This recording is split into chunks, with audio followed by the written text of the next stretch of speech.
네, 오늘은 사도행전 강의 14번째 시간입니다. 그동안 우리는 사도행전 1장부터 4장까지 묵상했고요. 잠시 쉬었다가 새해 다시 5장부터 사도행전 말씀을 나누려고 하고 있습니다.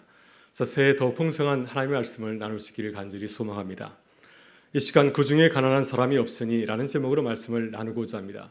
34절을 보게 되면은 새롭게 달라진 초대교회 공동체의 모습을 이렇게 소개합니다.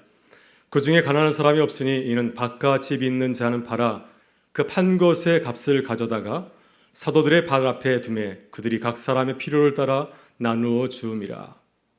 이 말씀은 초대교회 공동체의 모습을 세상에 보여주는 모습입니다. 34절 첫 문장이 매우 의미심장합니다. 그 중에 가난한 사람이 없으니 초대교회 공동체는 가난한 사람이 없었다고 말하고 있습니다. 누가는 세상을 향하여서 또 기독교 공동체는 모르는 많은 사람들에게 자신 있게 선포하고 있습니다. 기독교 공동체는 초대교회 공동체는 가난한 사람이 없었다. 이 공동체를 주목해 보라 하는 뜻으로 이 말씀을 선포하고 있습니다. 세상은 초대교회의 이러한 모습을 보면서 어떻게 반응하였을까요? 크게 놀랐습니다. 가난한 자가 없는 공동체의 모습을 보고 크게 놀랐고 놀라기만 한 것이 아니라 자원해서 들어가기를 원하였습니다. 이것이 초대교회 공동체가 급성장한 이유이기도 합니다. 사실 초대교회 당시에는 유대교 안에 여러 공동체들이 있었습니다. 우리가 잘 알고 있는 바리새파, 사두개파, 하나의 공동체라 말할 수 있고요. 그들도 세상을 향하여서 우리가 정통 하나님의 백성들이다 자신하고 또 선포하였습니다. 또 열심당파도 있었습니다. 정치적으로 로마로부터 독립을 꾀하려고 하는 열심당원들로 이루어진 그런 공동체가 있었습니다.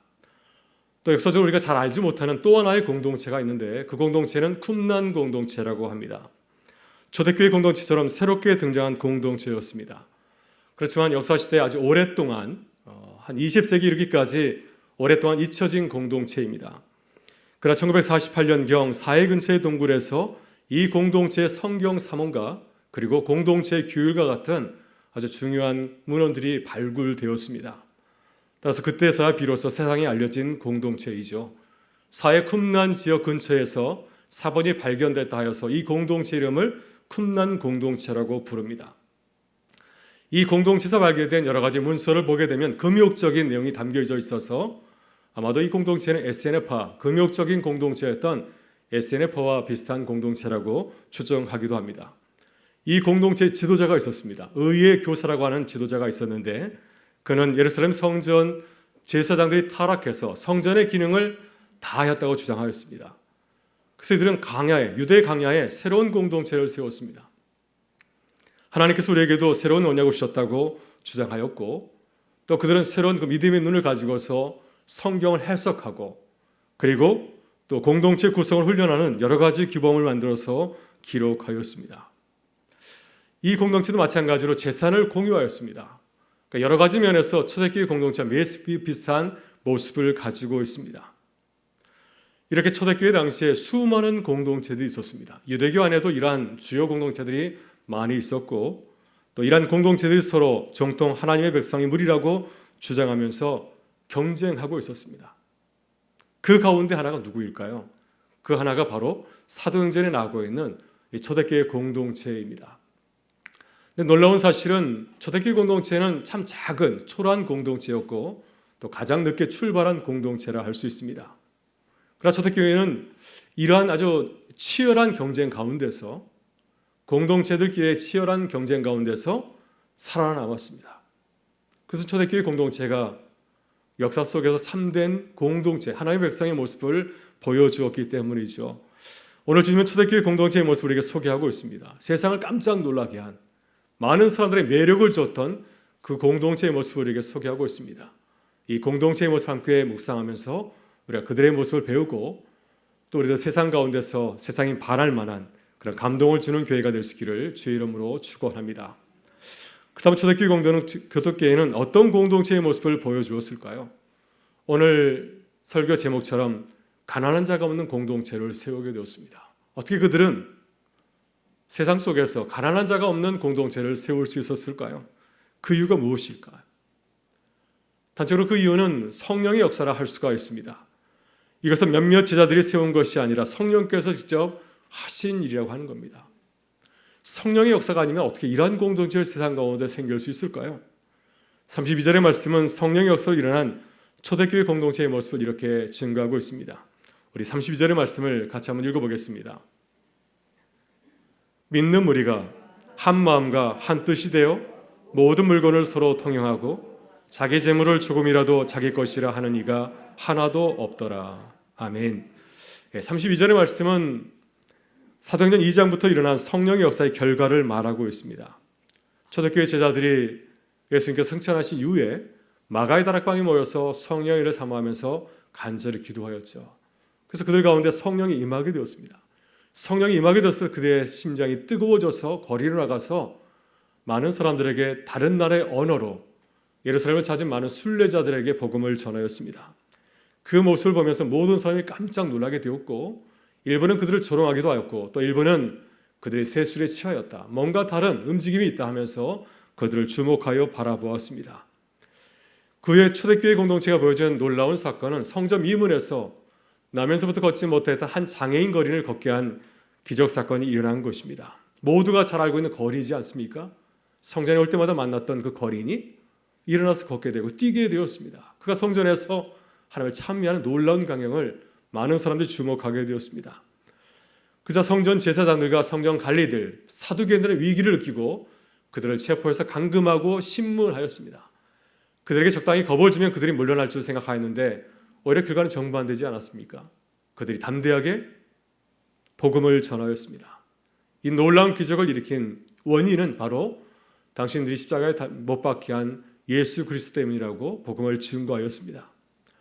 사람들이 놀라운 광경을 지켜보았습니다. 놀라운 기적도 바라보게 되었고요. 예전에 겁상이었던 제자들이 놀랍게 복음을 증거하는 모습을 모두 다 보게 되었습니다. 31절을 보게 되면 제자들이 성령이 충만하여서 담대하게 하나님 말씀을 전하였다고 증거하고 있습니다. 사람의 복음을 전한 것이 아니었습니다. 나의 능력을 자랑한 것이 아니라 하나님의 말씀, 하나님의 나라를 증거하게 될 때에 많은 사람들이 그 역사를 보면서, 그 성령 역사를 보면서 초대교회에 불려오게 되는 그런 전도 역사가 일어나게 된 겁니다. 30절의 말씀은 어떤 내용입니까? 성령의 역사로 모여진 많은 사람들의 공동생활을 증거하고 있습니다. 놀라운 것은 세상의 공동체와는 전혀 다른 모습을 보여주었다고 하는 것입니다. 이 또한 성령의 역사입니다. 성령께서 함께하지 않는다고 한다면 어떻게 이러한 아름다운 공동체 역사를 시작하고 이루어갈 수 있을까요? 어떤 모습을 보여주었습니까? 30절은 몇 가지의 모습을 증거하고 있습니다. 첫째, 그들은 모두 믿는 무리였다 증거하고 있습니다. 그들은 성령 역사 예수 그리스도를 주로 믿고 영접하였습니다. 의심하거나 부인하는 자들이 없었고 모든 모인 자들이 예수를 주로 고백하는 자들이었다는 사실입니다. 이 또한 성령 역사가 아니겠습니까? 둘째, 그들은 한 마음과 한 뜻이 되었습니다. 초대교회 공동체는 여러 가지 다양한 그룹들로 이루어져 있습니다. 부유한 사람도 있고 가난한 사람도 있고 배운 사람도 있고 배우지 못한 사람도 있고 어린 사람도 있고 나이 드신 분도 있고 또 여자도 있고 남자도 있고 이런 여러 부류의 사람들이 함께 어울려 있습니다. 근데 이 모든 사람, 이 다양한 사람들이 어떻게 되었습니까? 하나의 공동체가 되었습니다. 한 마음 한 뜻이 되었습니다. 그리스도 안에서 하나의 신앙을 고백하는 예수 그리스도를 중심으로 하나가 되는 그런 공동체를 이루게 되었다고 하는 것입니다. 셋째, 그들은 모든 물건을 서로 통용하였다라고 증거하고 있습니다. 이것은 자기의 물건을 주장하지 아니하고 다른 사람이 내 물건을 사용할 수 있도록 허락한 것입니다. 여러분, 허락할 수 있겠어요? 내 소중한 것, 내가 매일 타고 다니는 자동차 남에게 양보할 수 있을까요? 아무리 가까운 사이라 할지라도 우리가 서로 이렇게 내놓을 수 없는데 이 공동체는, 초대교회 공동체는 자신의 물건을 주장하지 아니하고 함께 사용할 수 있도록 내놓은 것입니다. 이것은 나를 주장하고 내 뜻을 주장하는 이기적인 마음이 있다고 한다면 도저히 불가능하지 않겠습니까? 이 마음을 내려놓을 때 가능한 것이고요. 또 서로에 대한 깊은 관심과 사랑을 가지고 있을 때 비로소 가능하지 않습니까? 근데 성령의 역사로 서로 다양한 사람들이 모이게 되었는데 서로를 받아들이는 그러한 아름다운 역사가 일어나게 된 겁니다. 넷째 특징을 보게 되면 그들은 자기 재물을 조금이라도 자기 것이라 하는 이가 하나도 없었다고 증거하고 있습니다. 무슨 이야기입니까? 자신의 소유권, 자신의 재물, 자신의 재산에 대한 소유권을 주장하지 않았다고 하는 겁니다. 성령께서 초대교회 공동체에 들어온 많은 사람들에게 새로운 눈을 열어준 것입니다. 재물에 관하여서, 소유에 관해서 새로운 눈을 그들에게 열어준 겁니다. 사실 우리의 것, 우리가 가지고 있는 것은 우리의 것이 아닙니다. 잠시 우리가 보관하며 사용하는 것이죠. 우리는 단지 청지기에 불과할 뿐입니다. 그래서 나에게 물건을 주신 하나님의 주권을 인정하면서 그들은 기꺼이 내 재물을 공동체에 내놓고 함께 사용할 수 있도록 허락한 것입니다. 이 또한 성령의 역사입니다.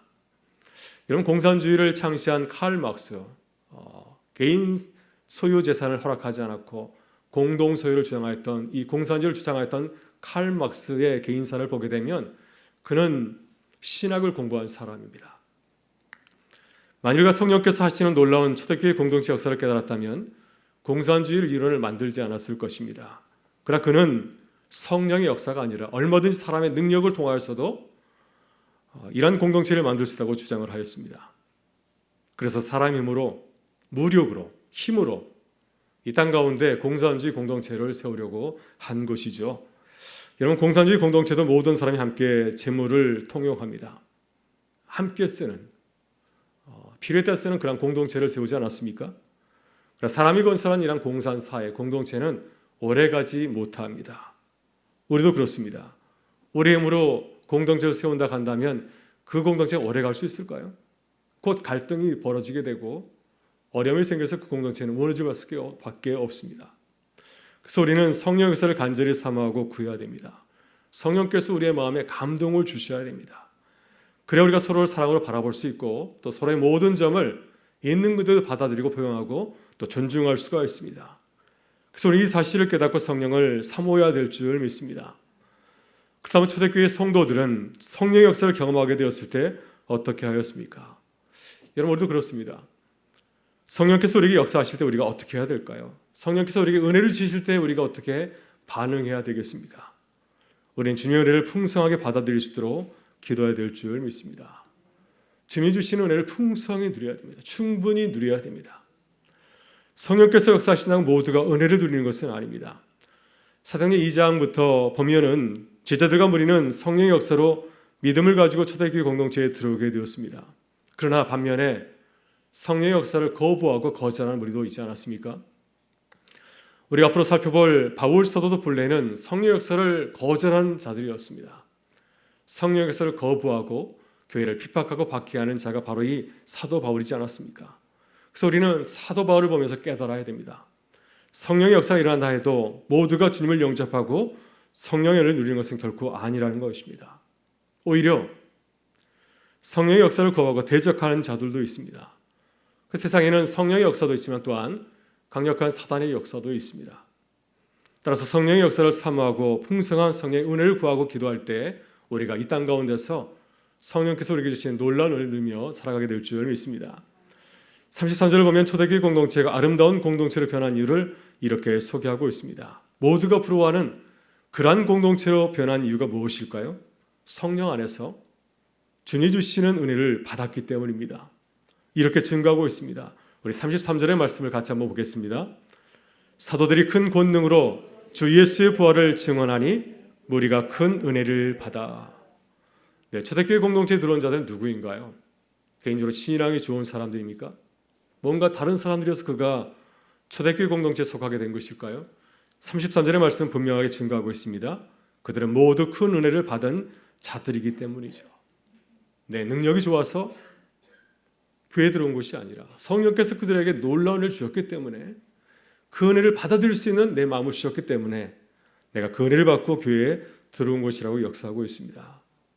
본문 33절 보게 되면 그들은 사도들의 큰 권능을 보았습니다.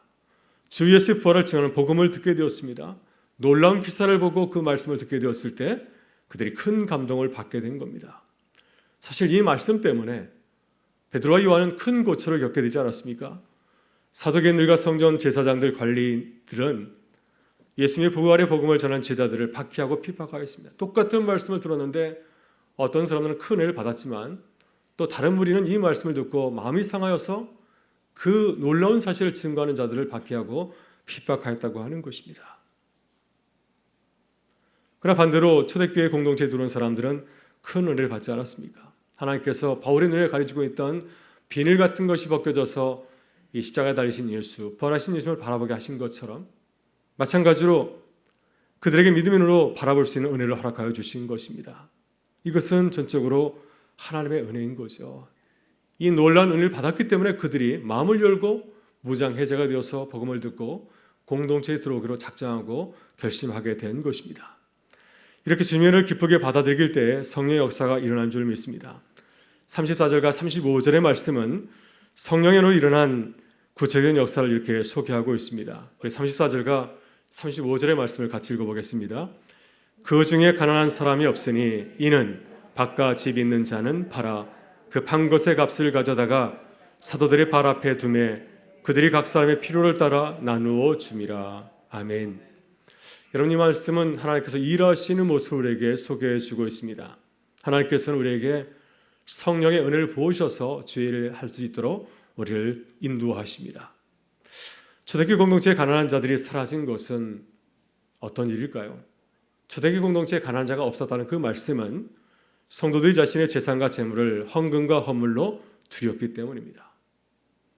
나의 재물과 재산을 하나님의 것을 인정하고 기쁘게 하나님께 내어놓았기 때문에 함께 나눔을 통해서 이 어려운 가난의 문제가 해결된 것이라고 말씀하고 있습니다. 고린도서 8장에서 바울 사도는 대기근으로 어려움을 겪고 있는 예루살렘 교회를 돕는 모금 운동을 하면서 그 이유를 이렇게 말하고 있습니다. 가난한 교회를 위해서 헌금을 하는 것은 주님의 거룩한 뜻이 있다고 하는 겁니다. 그것은 균등하게 하는 것이라고 말씀하고 있습니다. 지금 부유한 교회가 가난한 교회를 위해서 도우면은 훗날 그 가난한 교회가 나중에 사정이 넉넉해져서 어려운 교회를 다시 돕게 될 것이라고 하는 겁니다. 이것이 교회가 가난한 교회를 돕게 하시는 하나님의 뜻이라고 말씀하고 있습니다. 고린도서 8장 14절에서 이렇게 말하고 있습니다. 이제 너희의 넉넉한 것으로 그들의 부족한 것을 보충함은 후에 그들의 넉넉한 것으로 너희의 부족한 것을 보충하여 균등하게 하려 함이라. 그래서 서로 나누고 도움으로 교회를 아름답게 세워가는 것, 이것이 하나님의 뜻이라고 말씀을 하고 있습니다. 오늘 본문에서 초대교회 공동체에 가난한 자들이 사라진 이유가 무엇일까요? 그 뜻이 무엇이겠습니까? 초대교회 안에서 균등하게 하시는 하나님의 뜻에 모든 성도들이 함께 기쁘게 참여하였기 때문입니다. 나의 넉넉한 것을 나누어서 가난한 자들을 공개하였기 때문에 이같이 아름다운 역사가 초대교회 안에 일어나게 된 것입니다. 이것이 주님께서 바라시는 공동체의 아름다운 모습이라는 것입니다. 내가 넉넉해서 나누는 것이 아니라 주님의 사랑으로 조금씩 나눠줄 때 주님의 교회가 이렇게 건강하게 세워져 갈 수 있다고 하는 것입니다. 올해 우리 교회는 미자립 교회와 또 어려운 선교사를 돕기 위한 선교구자 프로젝트를 시작을 하였습니다. 구역교회가 한 달에 헌금을 해서 이제 선교구자 한 구자가 모이게 되면 10만 원이 모이게 되면 교회가 헌금을 드리게 되면 교회는 이제 어려운 미자립 교회나 또한 선교사를 도와주는 것이 바로 이 선교구자 프로젝트입니다. 물론 우리 교회는 미자립 교회를 돕고 있고 또 많은 후원 선교사를 돕고 있는 가운데 있습니다. 그러나 교회 예산만 가지고는 충분히 도울 수가 없습니다. 우리 교회 안에 구역 교회가 100여 개가 있는데요. 이 100여 개의 교회가 이제 각자 교회로서 이 선교구자에 참여할 수 있다면 더 많은 어려운 교회와 선교사들을 충분히 도울 수가 있습니다. 그래서 코로나 시대 어려운 교회들 또 선교사를 돕기 위해서 이 선교구자 후원 프로젝트를 시작하게 된 겁니다. 저는 이 사역이 우리 시대에 주님의 교회를 균등하게 하시는 하나님의 사역이라고 믿습니다. 우리가 믿음으로 시작하게 될 때 당시 소아에서 있는 많은 교회들이 대기근으로 어려움에 빠진 예루살렘 교회를 돕는 것처럼 우리 또한 이 땅 가운데서 지금 어려움을 겪고 있는 많은 선교사들과 또 미자립 교회를 돕는 귀한 하나님의 역사를 이루어가게 될 줄 믿습니다. 오늘 본문을 보면 초대교회 공동체를 위해서 자신의 재산을 내놓은 좋은 모델을 소개하고 있습니다. 초대교회 공동체가 가난한 자들 돕기 위해서 재산을 공유하기로 하였는데 그 뜻을 위해서 헌신한 사람입니다. 36절과 37절에서 그를 이렇게 소개하고 있습니다. 우리 마지막 36절과 37절의 말씀을 같이 한번 읽어보겠습니다. 구보로에서 난 네이지옥 사람이 있으니 이름은 요셉이라. 사도들 일컬어 바나바라. 번역하면 이로의 아들이라 하니 그가 밭이 있음에 바라 그 값을 가지고 사도들의 발 앞에 두니라. 아멘. 이 사람은 누구인가요? 이 사람은 바나바입니다. 그는 구브로 섬 출신입니다. 지금으로 치면은 지중해 바다에 있는 키프로스 섬이 바로 이 구브로입니다. 바나바는 이 섬에 자신의 재산이 있었던 모양입니다. 그런데 이 섬에 있는 구브로 섬에 있는 자신의 재산을 팔아서 공동체를 위해서 사용할 수 있도록 사도 앞에 내놓았습니다. 바나바의 본래 이름은 무엇인가요? 바나바의 본래 이름은 요셉입니다. 그는 레이족 사람입니다. 아주 오래전에 레이족 사람들은 성전에서 일하는 하급 관리인이었습니다. 아주 오래전에 레이족은 이제 성전에서 일하였는데 지금 그는 레이족으로서 초대교회 공동체를 돕는 일을 감당하고 있습니다. 그의 아름다운 모습을 보는 사도들은 그를 어떤 별명을 지어줬습니까? 바나바라, 위로의 아들, 격려의 아들, 돕는 사람이란 뜻으로 바나바라 그를 불렀습니다. 이런 바나바는 나중에 사도 바울과 함께 안디옥 교회 파송을 받아서 제1차 선교 여행에 동참한 사람이죠. 또 그는 사도 바울을 초빙하여서 함께 안디옥 교회를 섬기게 되었고요. 안디옥 교회가 이제 아주 아름답게 건강하게 성장하게 되었을 때 안디옥 교회 파송을 받아서 이제 세계 선교사로서의 사역을 감당하게 되었습니다. 이렇게 그는 물질만 주를 위해서 내는 것이 아니라 자신의 모든 삶도 주를 위해서 기꺼이 내놓고 헌신한 삶을 살았습니다. 오늘 본문은 초대교회 공동체 이야기를 전하면서 마지막에 바나바의 이야기를 우리에게 소개하고 있습니다. 초대교회가 가난이가 없는 공동체 이야기로 복음을 전하게 된 것은 바로 바나바 같은 헌신적인 사람이 있었기 때문에 가능한 것이었습니다. 많은 사람들이 바나바의 삶을 바라보면서 그의 살아있는 신앙을 보면서 큰 감동을 받았을 것입니다. 그를 바라보면서 주님을 발견하고 이 초대교회 공동체에 나오는 그런 전도의 사명을 감당하게 되었을 것입니다. 오늘 주님 우리에게 바나바의 삶을 본받고 살기를 원합니다. 그래서 어떻게 보게 되면은 바로 우리가 바나바인 줄 믿습니다. 주님께서 우리에게 바나바의 삶을 살라고 하는 것은 우리의 모든 재산을 주님께 드리라고 하는 것은 결코 아닙니다. 우리에게 놀라운 은혜를 주신 주님을 바라보면서 살아가는 뜻이 아니겠습니까? 바나바 같은 마음을 가지고서 교회를 사랑하고 섬기게 될 때 우리를 통해서 교회가 든든히 세워지고 또 많은 우리 이웃 사람들, 주민들이 주님 옆에 나오는 귀한 은혜 역사가 일어나게 될 줄 믿습니다. 오늘 밤 기도할 때 우리가 교회를 위해서 이렇게 기도하기를 원합니다. 하나님, 우리 교회가 하나님의 은혜를 간절히 사모하게 하여 주옵소서. 성령의 놀라운 역사를 보고 증거하게 하여 주옵소서. 그래서 주님의 사랑과 헌신으로 주님의 교회를 아름답게 세우게 하여 주옵소서. 이렇게 기도하게 될 때 주님께서 우리에게 큰 은혜를 주실 줄 믿습니다. 이 시대에 초대교회 아름다운 역사를 써가는 성령의 역사가 일어나는 교회와 성도 되실 수 있기를 주의 이름으로 축원합니다. 함께 기도하겠습니다.